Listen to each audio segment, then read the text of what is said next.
Please welcome Charlie Cole, Chief Digital Officer and Vice President, TUMI.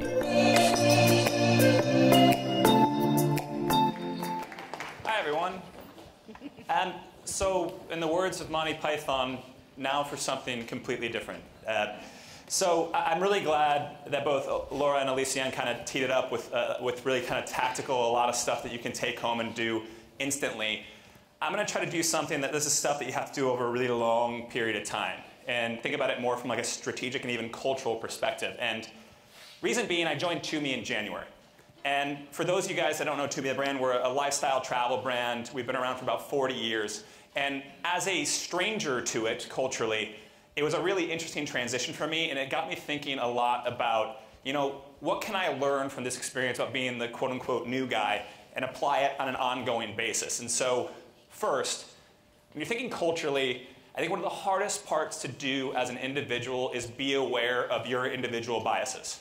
Every single person in this room has them. And so I want to put up a slide to basically talk about my background, because I think knowing where you came from is going to give you the starting point of understanding how to effectively touch a culture. Now, by my slides, you're going to know right away that I am not a graphic designer. I started off in statistics and database architecture. So approach this from a really different point of view as a lot of people. But then I kind of grew up in this world of direct advertising. Really great place for a person with statistical background. And my first job in retail and in fashion was building the e-commerce team at Lucky Brand. And so I was 26. Now that's another thing to be aware of. You're going to encounter biases based on things you can't control. Are you tall, short, old, young, man, woman? When you're going in and talking about effectively changing an organization, which is really the impetus of this entire conversation, being aware of those biases and knowing what to overcome is really important. By the way, I didn't have a clue how to do that when I was at Lucky Brand. I was cocky as hell. I had just sold a business, and I was 26 years old, and I was pretty sure everybody's going to jump to everything I said. I consider it my true failure in my career. We grew like crazy, but in 2 years, I managed to pretty much alienate every other functional area of the organization. So first thing to be aware of, also know what you suck at. And as we kind of talk about that, it's going to be another fabric of this, because when we're talking about change, you're going to need allies. So as I left Lucky, I actually managed to leave on good terms with the CEO. We just sort of, you know, it's not you, it's me sort of breakup. I moved into a private equity-based company called TPG Capital, who placed me at a consumer packaged goods company. This is where I got the drug of exits, right? So the next 5 years of my career were about exits. I worked at a private equity-based firm. We sold the company in 18 months. I then was the first CEO of a luxury brand called The Line. The Line is a multi-brand retailer based right here in Soho. I was there for 3 years. The deal I made with my investors, I want to try living in New York for 3 years. I'm a West Coast kid. I'm moving back to the West Coast. So that's my story, right? And that's how I got to TUMI. Because as you enter a change environment, your predilections and your history is going to follow you, right? So I put this up here not to brag. I actually think I made fun of myself more than I bragged. But the idea is, how are the content around you and the context around you going to influence your ability to change? So think about that as you're thinking about how to drive change at your own culture throughout this conversation. So the next thing I want to talk about is the thing I encountered at TUMI. And there's a hell of a lot of brands in this room, maybe now, maybe 2 years ago, that have encountered this. The numbers on this is fake. The trend is real. The e-commerce world at TUMI probably looks a lot like the e-commerce at your own brand at one point in time. It's this amazing thing. When you put everything on sale, you can make more money. Until you can't, right? This is what I inherited at TUMI. And immediately, this is something that a lot of brands go through. If your brand is doing this, you will die either a quick death or a slow and painful death. But mark my words, you will die. And probably the most public example of this, but also an unbelievable show of leadership, has been Coach in the last 3 years, right? Rarely has a publicly traded company gone out and said, we did this to ourselves, we're rebranding. It was an unbelievable success story. If you saw their last earnings report, it was a real testament to the pain that they had to go through, but also the results of kind of realizing it. And so, first thing about eliciting change in your organization, don't avoid reality. because it would have been really, really easy for me to keep on doing a promotional cadence and driving 4 emails a week and having 100 promotional days. And you know what? Well, sales are dropping. Let's make it 150. That might have worked for a year. It really might have. I might have made my bonus that year. But it's the wrong thing to do to a heritage brand like TUMI. So that's the first thing, is know your environment and be very, very open with reality. So let's slow down. Really easy for me as the new guy, but this is one of those things that you can do every year, right? You can do it every quarter. You can do it every month. Don't run away from the reality of your environment. And if you're serious about eliciting change in an organization, whether it's your first day or your 1000th day, we have to be aware of what's truly happening. We can lie to ourselves in a brand. And that's the second thing we realized at TUMI. We were sort of lying to ourselves. TUMI is a lifestyle brand. We had grown from 100 million in revenue to almost 600 million in revenue in 6 years. But in reality, had we evolved? Were we actually increasing who our customer is? The picture on my left, your right here, is one of my absolute favorites, because the first day I got to TUMI, the creative director came to me, he's like, why are all of our product photographies in suits? Like, we need to be cooler. And I kind of looked at him, I'm like, well, isn't that your customer? So as an insider, it's really easy to get lost in the external realities of your brand. And so we talked about the internal realities of your numbers, your trends, what's happening with your business. Probably the harder thing is, if you've been at a company for 4 years, you probably don't have the first clue what the average person thinks of you. Don't have a clue. And so at TUMI, we were convinced that we were evolving faster than we actually were. That didn't mean we weren't succeeding, and that's the drug. But the reality is, for TUMI, we had an aging demographic. If you get off this subway station at Bowling Green, you're going to see a ton of TUMI. You get off a subway station in Astor Place, I bet you see less. And so we can continue to penetrate that market that we're so good at, but that's a self-fulfilling prophecy.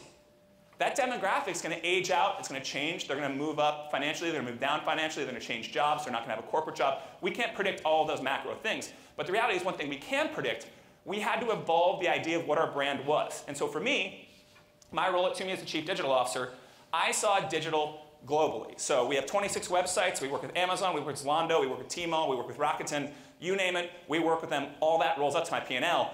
So I am not the driving force in a product strategy. I wish I could tell my 26-year-old self at Lucky Brand that.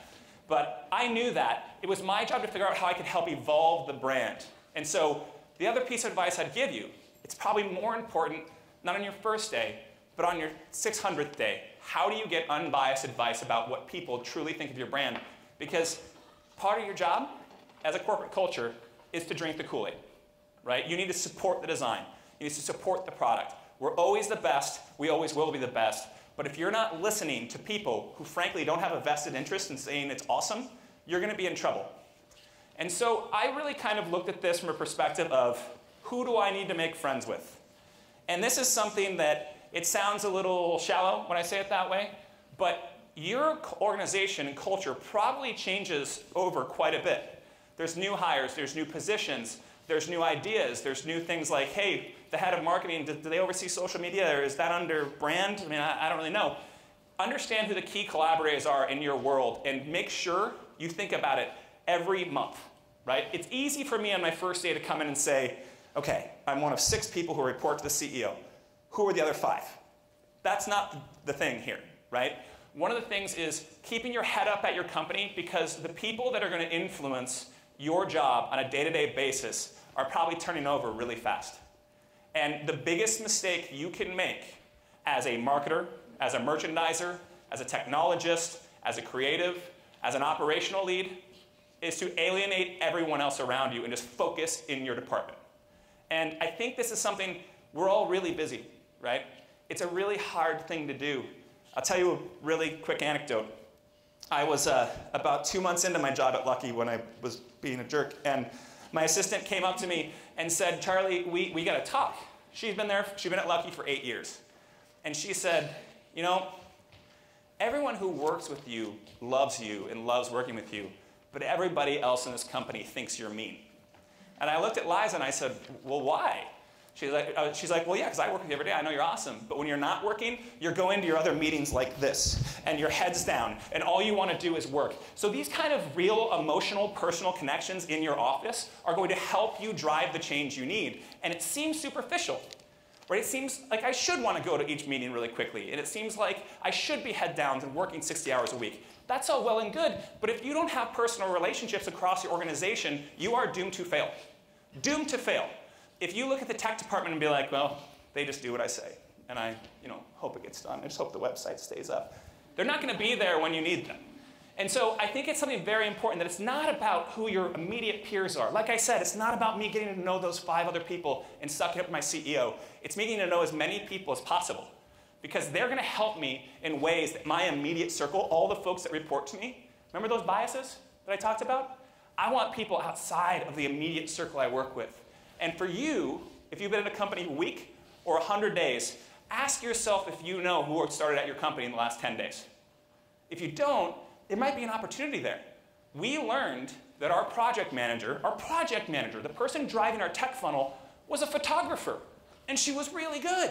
And all of a sudden, we had this unbelievable resource. We looked at her Instagram, like, good Lord, we can use this stuff. You will never know who you truly should be collaborating with in your company unless you get outside of your comfort circle and don't think about things so structurally. When we kind of continue to move down this idea of change, I feel like this is the most obvious slide of the day, but it's something that we all really need to think about, which is change is scary. How many people, you don't have to raise your hands, I know the answer, everybody in this room has been in a relationship a month or 2 longer than they probably should have. Right? Change is really hard, and it's scary. And I think that when you think about that on an organizational basis, no one wants to be the person who speaks up first. And I think this is where, especially, and I'm going to say this, and it's a real harsh truth, and I hate saying stuff that you can't change, but it's true. If you're a publicly traded company, you're rewarded based on incrementality, right? Well, we reported $8 million in earnings last quarter, so as long as we do 8.2 this quarter, and 8.4 last year, and we're expecting a 4% comp, so as long as we do a 4.1, we shouldn't do an 8, because then it'll make our lives harder next year, right? Incrementality is a devil for change, right? Because by definition, you're just nipping at the margins, right? You're just trying to find that little bit to not upset the apple cart. And so I give you this, whatever you can do in your organization to accept failure is so important. Because 1 in 5, that's probably lowballing it. 1 in 10 changes are going to fail, and they're going to fail bad. But the other ones are going to pay for it, right? So at TUMI, I'm not perfect. We've done really well, right? We've managed to earn back about 400 basis points on margin this year, largely based on getting off promotional cadence. But some of the things we did, such as trying to turn over our fashion calendar a little faster, we saw it made no effort whatsoever, and it really didn't drive incremental sales. Abandon it, move on.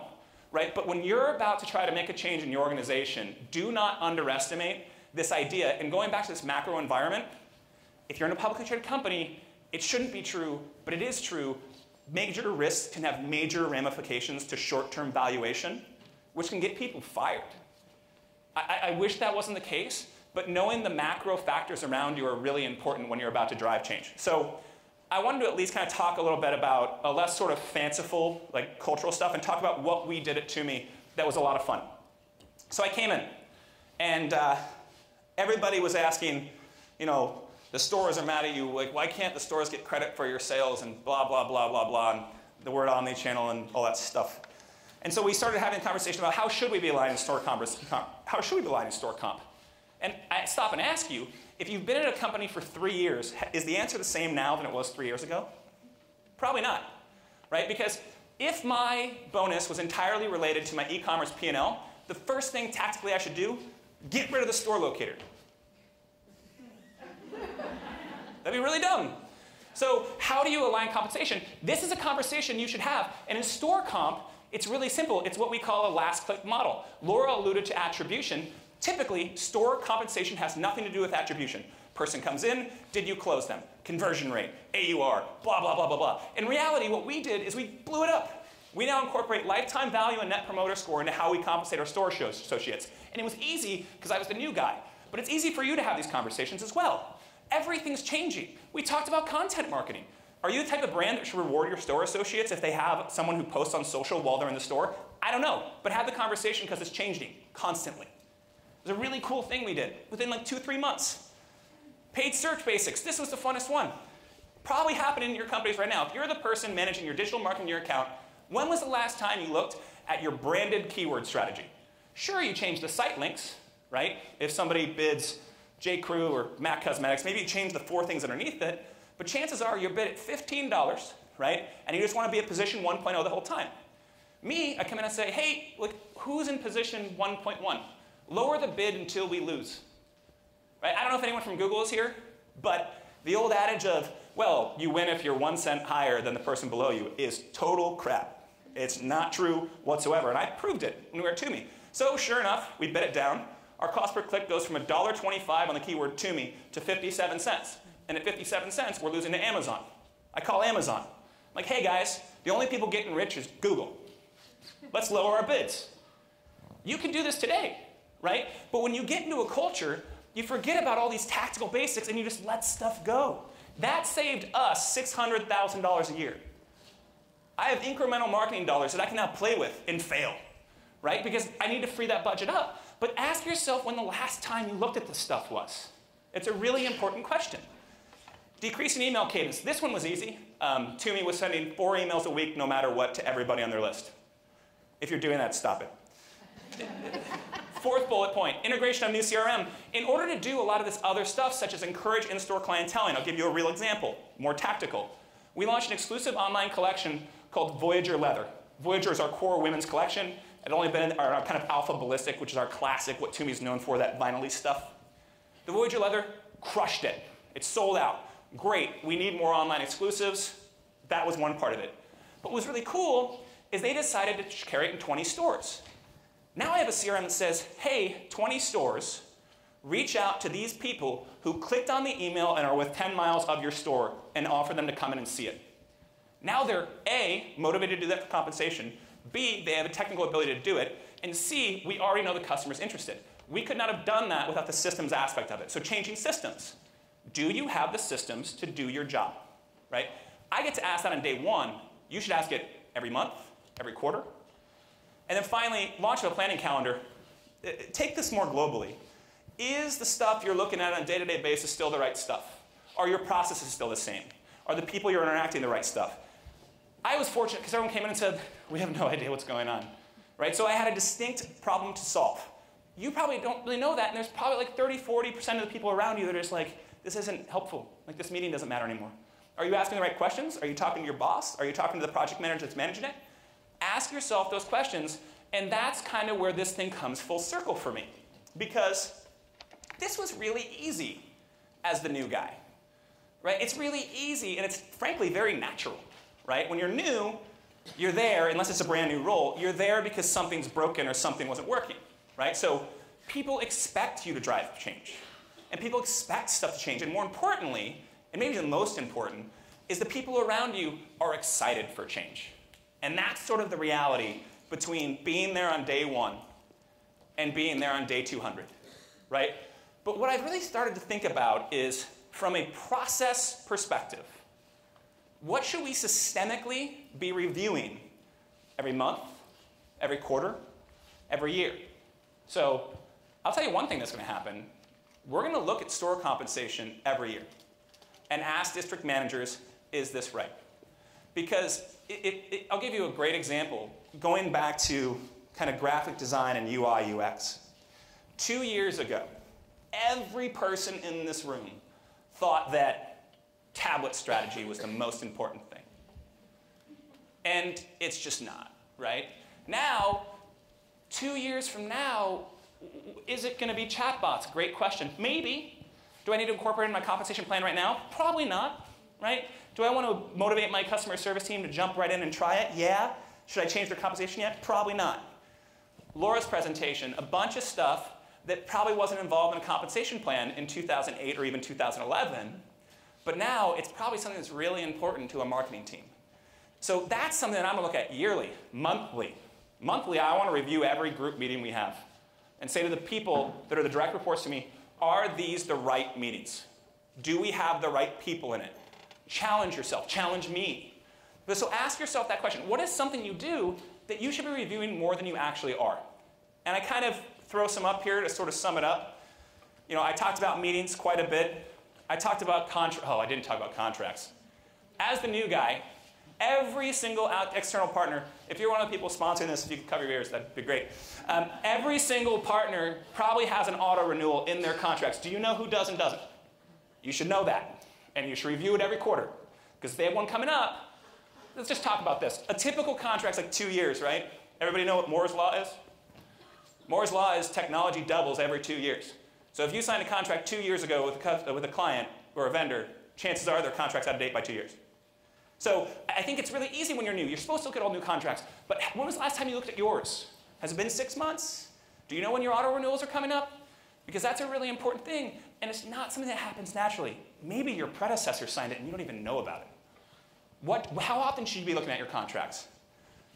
Cross-department collaboration, I think I touched on that. This is my favorite. Annually, I want everyone who reports to me to rewrite their job description. They get to rewrite it. What are you doing? And if someone just writes, I just manage paid search bids, chances are you're going to lose that person, right? What are they actually doing? Because it's so easy to sensationalize a job recommendation, right? So, well, you're going to be an online marketing manager, which is the fastest, most growing portion of our spend business. And it's really important that we do customer acquisition and think about attribution marketing. A year later, I manage paid search bids. So I think it's very important that you encourage people and do it yourself. Right? What are you actually doing? And is it actually the career path you want to be on? And then this is kind of, I talked about compensation quite a bit. And then this is the last point I'm going to make, because I think it was something that I did that absolutely paralyzed my team in fear, paralyzed them. And how you do this, I think, is your own style.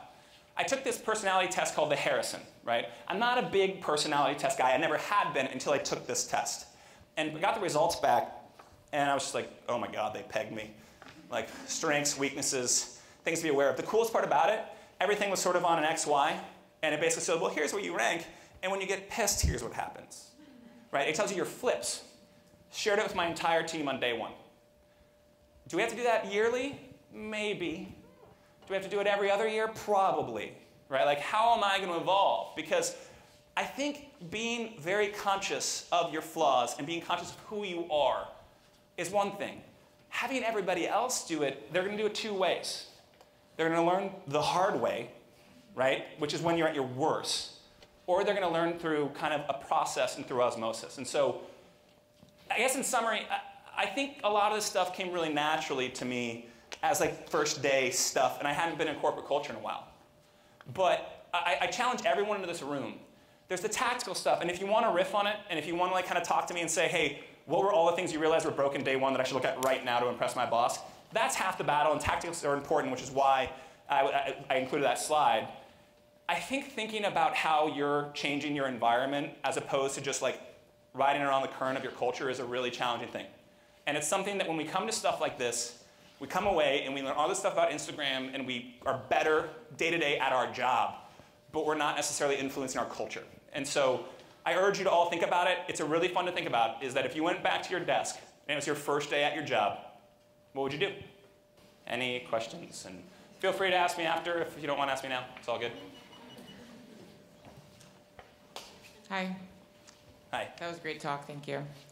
I'm wondering if you have any advice on being the new guy at a heritage brand with a long legacy of process that's been done the same way for a You're not projecting right now, are you? No. Really long time. And also being responsible for driving change and both maintaining a certain culture as well as creating a culture of innovation and change. So maintaining the sort of good part of the culture that everyone feels great about, and also encouraging people to step out of their comfort zones. So I'm not kidding. I'm actually going through this again right now, because 4 months into my job at TUMI, we got acquired by Samsonite Corp. So all the cultural stuff that I learned, I now have to relearn one, right? And so what I've learned in my 2 months with Samsonite is the first most important thing for you to learn is understand what you can't change, right? So I'll give you an example. TUMI, I ran a global organization that had a global P&L. Samsonite, the way they're structured, they have country heads. Head of Japan, head of Spain, head of Italy, all of which have their own P&L. I am never going to be able to change that structure, right?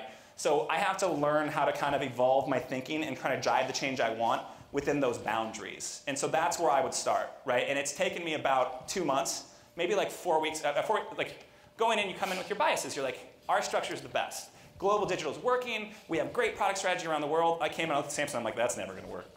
And so I think that that's the most important thing is figure out where you don't have a chance and then understand, because you have strategy in your head right now, but if you don't know the boundaries, like one misstep, you'll be dismissed right away. Real positive way to think about it right there. Hi, it's Chris Paradise from the PMX agency. Congratulations for surviving it.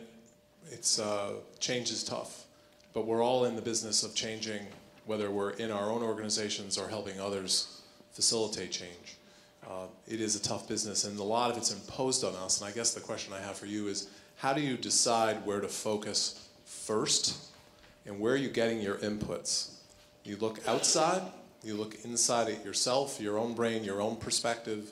Do you solicit input first? Do you look to the outside first for that first step? All the other ones tend to follow, but the first one is probably the hardest. Thanks. I like that question, and I have a knee-jerk reaction that I'll kind of expand on. I think it shows a lack of respect for your team if you start outside, right? If you don't at least understand the people around you. Candidly, when you go into a role like this, I think in a leadership position, you're mentally prepared to fire your entire team, right? You just have to be.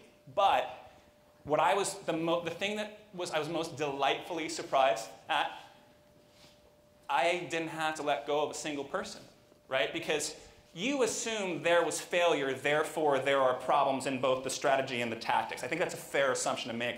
But Chris, I think you have to start internally. Now, I will also tell you, we've made a lot of progress in paid search. We've done that with an internal team. I'm not kidding. I emailed your agency yesterday because I want someone to come and fight us, right? You give your team a chance to prove themselves, and then they keep proving themselves. And that's where I think you look outside. I think there's nothing wrong with outside challengers, but I think if the way you solve all your problems on day one is get a bunch of external agencies, you might as well just tell your team you think they suck. And so I really think it's important culturally that you start internally. And 9 months later, we're just now looking for outside invaders to challenge us. And I think that's the paradigm that works for at least me. The guy's name was Walter, I emailed, by the way. Make sure he emails me back. I'm not kidding, I really did. There's a question here.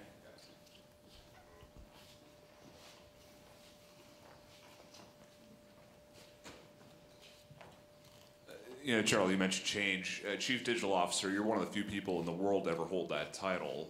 How do you choose your own adventure when it comes to your job, and how do you convince people that have never worked under a Chief Digital Officer or with a Chief Digital Officer to work with you?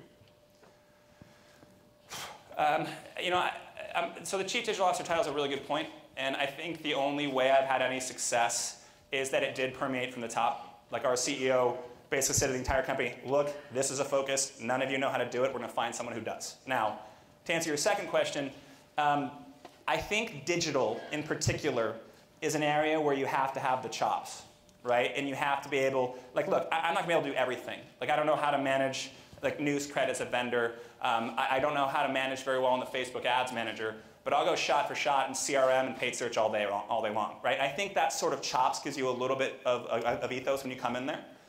So I think if you come into digital in particular as a classic manager of people, you're not going to gain a lot of respect, right? And so we had a build last night. I took the site down for 5 hours.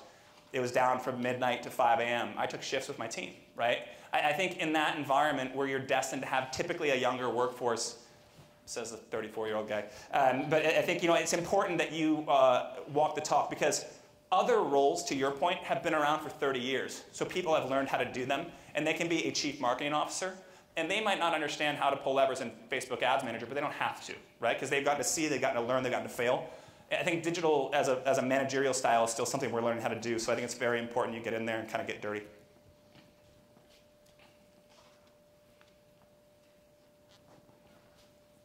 One more question somewhere. At the top. Hello. I have a microphone. Now I have a microphone. Just a quick question. Do you have any advice for new companies? So founder's business, growing at just exponential speeds and trying to keep up with process and trying to put in place better processes. I'm going to kind of harness Chris's question a little bit here. And I'm also, so what I did I took about a 6-month sort of like half retirement and went and worked at a venture capital firm in Seattle called Maveron. And one of the things I realized, and one of the things I think is the hardest thing to realize, I'm going to say this in a really draconian way, and I'm going to come back to it, so don't get caught up in this first point, is it's really hard to know when to replace yourself. Now, what I mean by that, as a founder, you're doing like 17 things on day one, right? So when we started the line, I was the accountant, the digital marketer, the COO, the CEO, the head of project technology. I mean, and so understanding when to have someone come in and challenge your processes, it's like one of the best uses for an advisor or a consultant, right? So whatever you're naturally good at. So for me, analytics, direct marketing, and finance, I never replaced myself. But I would seek out advisors to help me on the things that I'm not naturally good at. That doesn't mean I'm not naturally good. That doesn't mean I can't be good at them, but I have to be aware of my core strength. And so, for every Mark Zuckerberg that can take a company from 0 to a gajillion, I would say most of the failures that you see in startups are when hubris rules over logic. And you really kind of have to know, here's when I need help, here's when I need advisors, here's when I need next door. Maybe you just need a consultant for like 3 weeks, and they leave, and you're like, no, we don't need help. That's okay. It's still a great use of money, but you have natural abilities for sure. Probably the places you need help are the places that aren't your natural abilities, and that's where you should let people poke holes.